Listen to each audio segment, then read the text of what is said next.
Hi all, this is a quick video on how to make sharing G Suite documents a lot easier in your classroom. So often we ask our students to share. Did you share that writing document with me? Yeah, I shared it. You go home to give some feedback on it and it's not there. This has happened, I should say, to me all the time, and it was driving me crazy. So I came up with this little way at the beginning of the year to make my life a little bit easier, to make the students' life a little bit easier, and to help ensure documents actually got shared when they should have. Now, if you're lucky enough to use a sharing platform like Hapara, where you can go into your students' Google Drives at any time and see the documents that you need to, consider yourself lucky. I've gotten to do that before, and it is brilliant. Unfortunately, I don't have access to Hapara at the moment, and so I've created this way, and if you don't as well, this could help you a bit. So the idea is to try and make things a little more productive and to not have those lost documents or unshared documents all the time.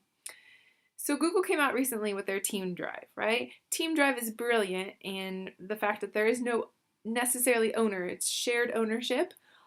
Documents are very easy to see, and they're all within this Team Drive. However, it's not always the best. Now, it's great because it does allow each student to create a folder in this Team Drive, which you can access at any time.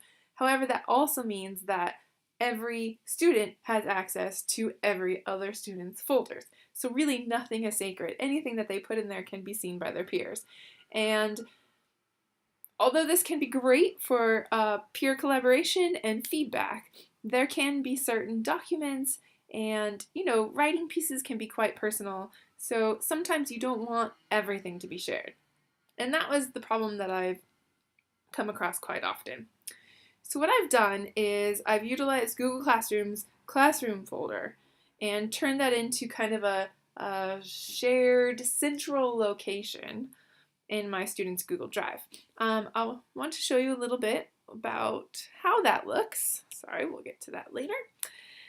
So when you create a Google Classroom account, automatically a class drive folder is connected to that. And when your students open up their Google Drive, they will have a classroom folder in their account.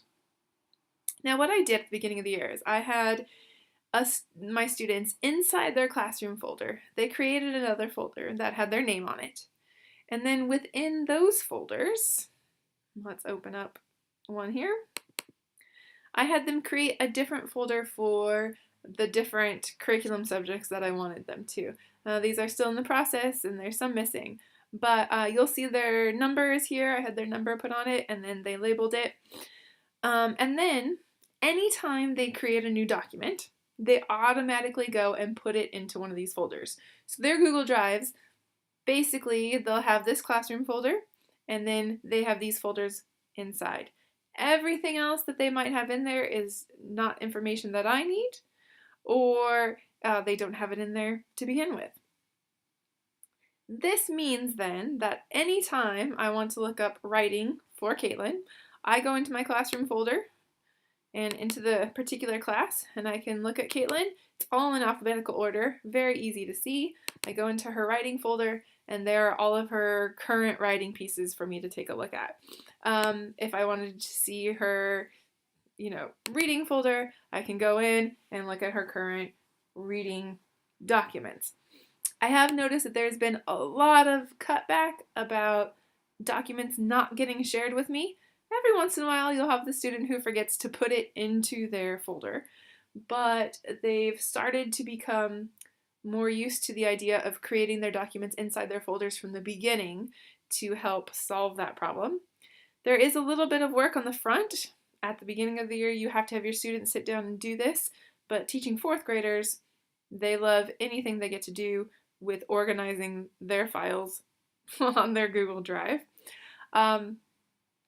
I think that it has also provided me a way to kind of quickly and easily see their work at any point.